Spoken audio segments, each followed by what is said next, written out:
好啊，欢迎来到数字美食频道，我是老高。开讲一部2025丧尸片。世界上绝大部分人被病毒感染，变成行尸走肉。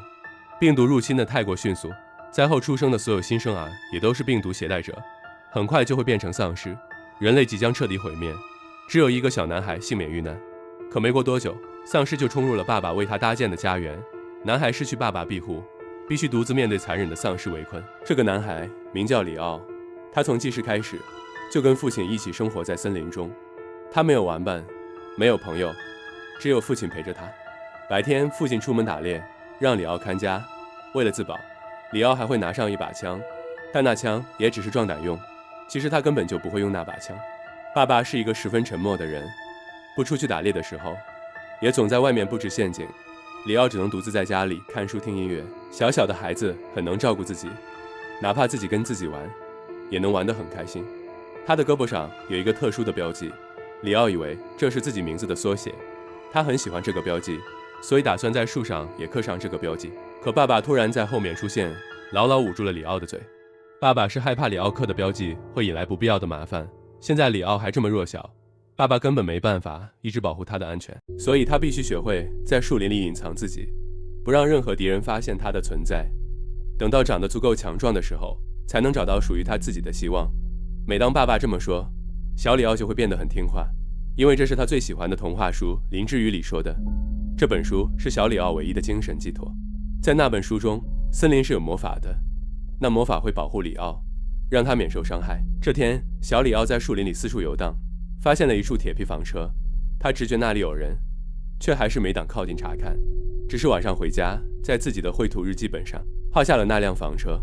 有一次就有2次，里奥终于还是没能经得起诱惑，他趁爸爸不注意，借着出门打水的机会，再次溜到了房车旁边。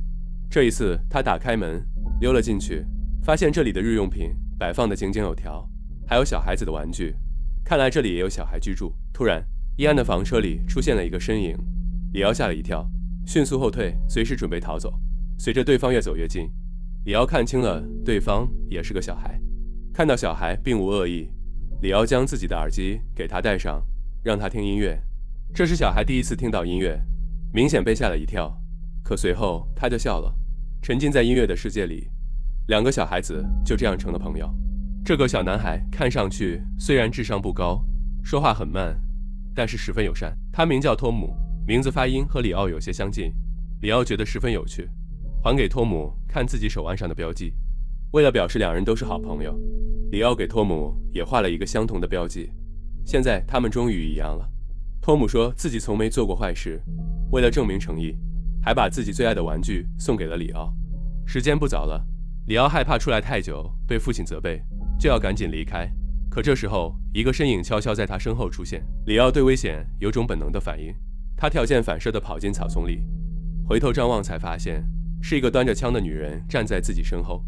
女人发现只有她一个孩子，才稍微松了口气。原来这个女人就是托姆的妈妈。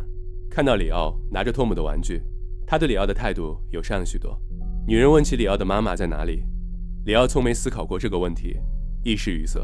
女人送给他一包果子，便让他离去。可里奥没有走远，还在托姆家附近徘徊。看到女人温柔地将托姆抱在怀里，里奥心里满是羡慕。他想，能被妈妈拥抱，一定很幸福吧。里奥不敢停留太久，只能先把托姆送自己的玩具藏起来，拿着果子回了家。结果却忘了打水的事，被爸爸一通臭骂。好在爸爸看到他身上的果子，以为他是去摘果子才忘了打水，最终原谅了他。里奥看着爸爸，又想起托姆和妈妈拥抱的画面，他也想跟爸爸拥抱一下，可爸爸似乎不习惯这种亲密举动，一手推开了他。等里奥再次去打水的时候，他拿回了自己藏起来的玩具。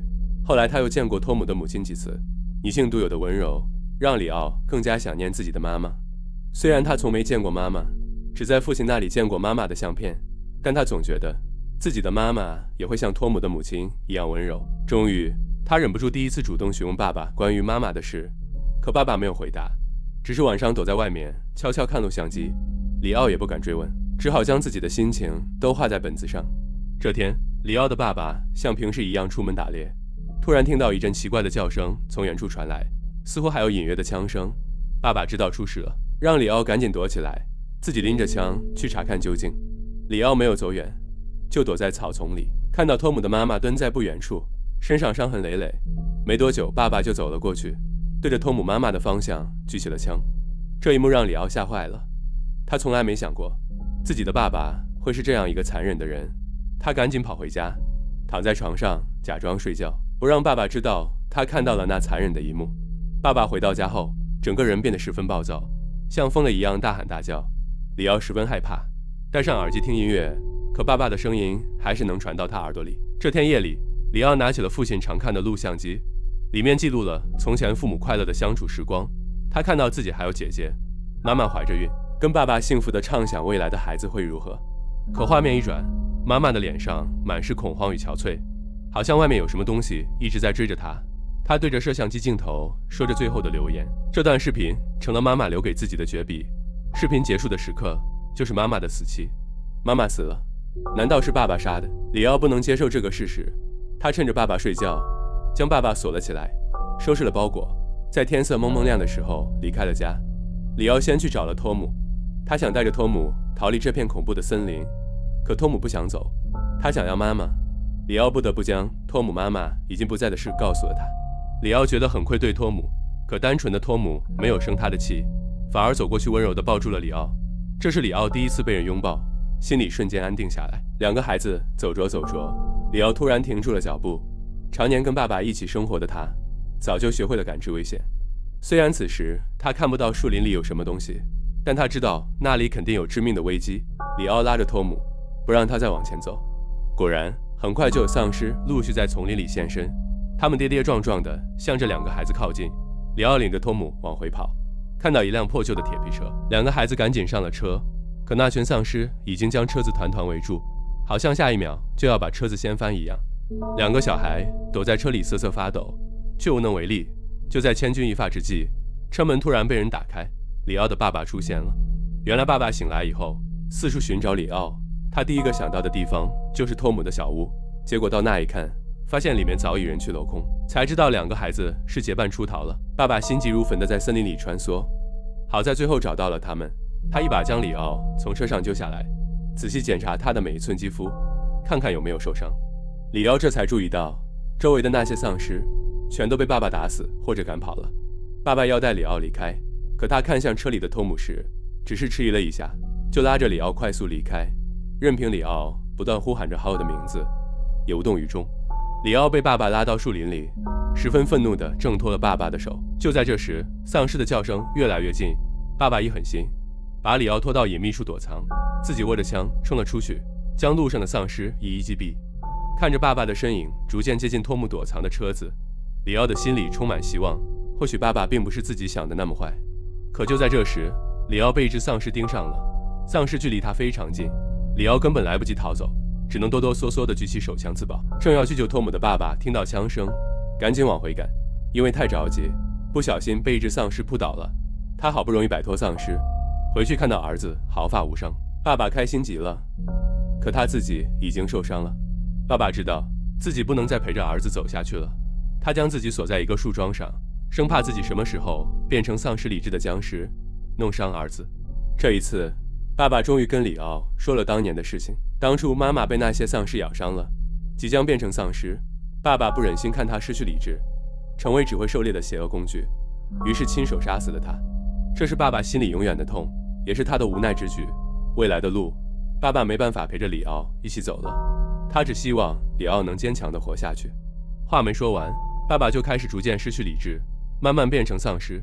看着爸爸痛苦的样子，里奥还想过去帮他，可爸爸却用尽最后力气将他推开。里奥拉着托姆的手正要走，听到身后传来一声枪响，他知道自己永远失去爸爸了。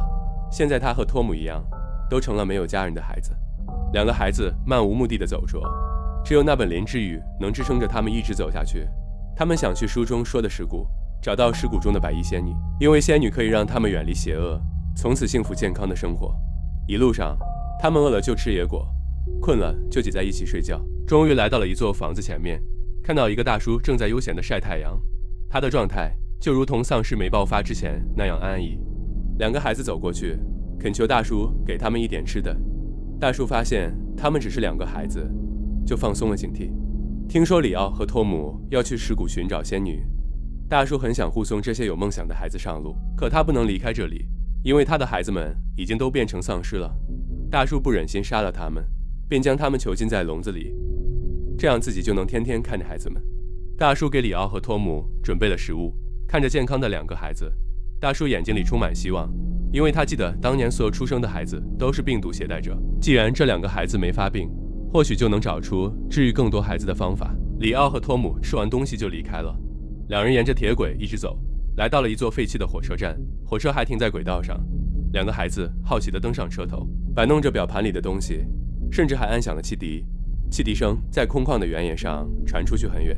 火车站里还停放着一些完全封闭的车厢。2个孩子走过去，从缝隙里查看车厢里装的东西，可里面的景象让他们惊恐地想要逃开，转头却发现2个持枪男人正站在背后。持枪男人将2个孩子带回了基地。基地里的首领看到托姆那因为智力问题而显得格外纯净的眼神，十分满意。他想留下托姆作为精神图腾。而对于里奥，首领觉得他不是一个好兆头。如果有2个不会感染病毒的孩子出现，就会让人们抱有不切实际的希望。这种希望对目前的他们来说一点也不需要。首领让手下除掉里奥，手下来到地牢，将里奥带了出去。可他没有动手，而是把里奥的行李还给了他，让他赶紧离开。里奥并没有离开，他放心不下托姆。在所有人都睡熟的时候，他悄悄溜进房间里，打开了门，2人趁着夜色悄悄离开。第2天，首领发现这一切的时候已经迟了，他们的精神图腾不见了。首领非常生气，一枪打死了不遵守命令的手下。里奥和托姆继续前行，走了许久，托姆实在太渴了，里奥让他在原地等候，自己去找水。他来到了一座废弃的大楼，在里面找到了水，还找到了能换的鞋子和衣服。可正要出去找托姆的时候，突然发现基地的首领也赶到了。他们一群人将托姆围住。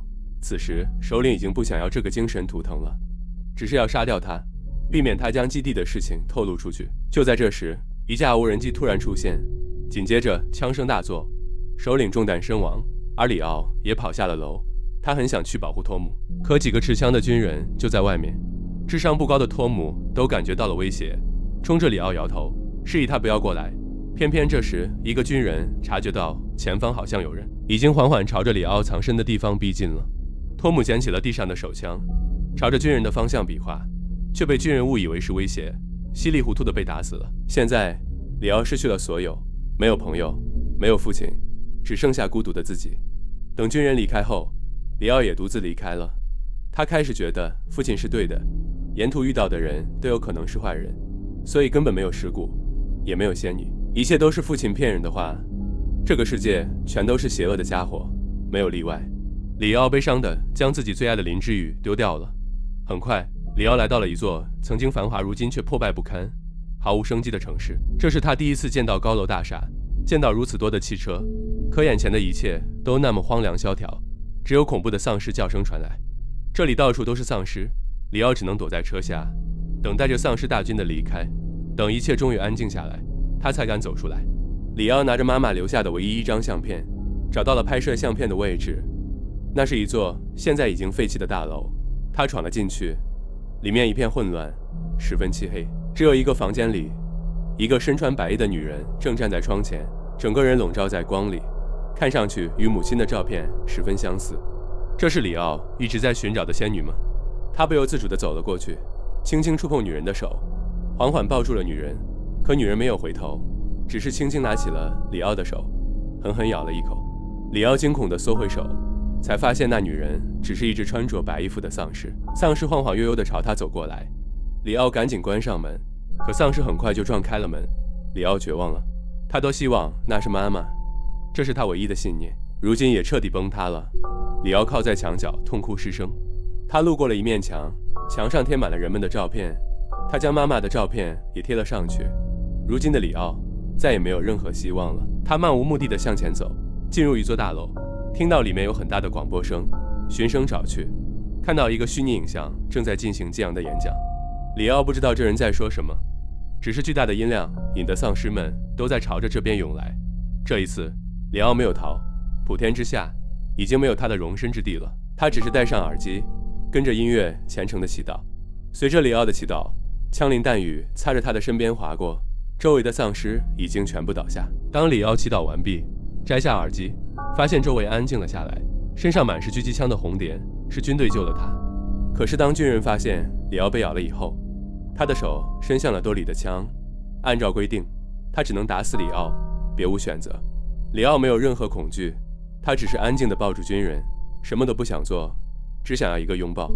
军人惊奇地发现里奥身上有那个特殊的标记，他收起枪，郑重地告诉其他人，他是我们要找的人。里奥被军人们带走了，他的生命重新充满希望。里奥身上的标记虽然电影中没有明确解释，但我们可以猜到这一定与他没被病毒感染有关，所以军人们要将他带回去，研究他体内是否拥有抗体，以及如何用里奥身体里的抗体拯救人类。这部电影不同于传统丧尸片专注于紧张刺激的逃亡与打斗，它用一种更压抑、更细腻的笔触，勾勒出末日之下人性的复杂与生存的艰难。影片从里奥和父亲隐居的森林开始，镜头一点点拉远，让我们看到更多在末日中挣扎的人，沉默隐忍，背负着杀妻之痛的父亲，为保护儿子努力求生却不幸遇难的托姆妈妈，舍不得杀死变成丧尸的孩子，只能将他们囚禁的大叔，还有为了控制人心不惜抹杀希望的基地首领。这些角色都在绝望中坚守着自己的求生欲，有的为了保护，有的为了执念，有的为了权力，共同组成了灾后世界的真实途径。尤其是小主角里奥，他从一开始依赖父亲，相信童话，到经历背叛，失去亲人与朋友，再到最终重新找到希望，成长的轨迹清晰而动人。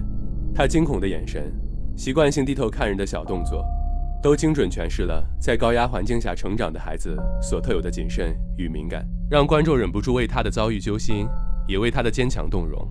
影片没有刻意渲染血腥场面，却用角色的命运和情感，让末日的沉重感直抵人心，让我们思考，当世界崩塌时，人性中最珍贵的到底是生存的本能，还是对爱与希望的坚守？最后，还是老规矩，点赞、收藏、订阅数字美食频道。后续我还会给大家带来更多精彩的电影解析，不管是丧尸片、科幻片，还是温情片，都会跟大家分享。咱们下期再见。点个关注哦。感谢宝子观看，要记得按时吃饭哦。拜拜。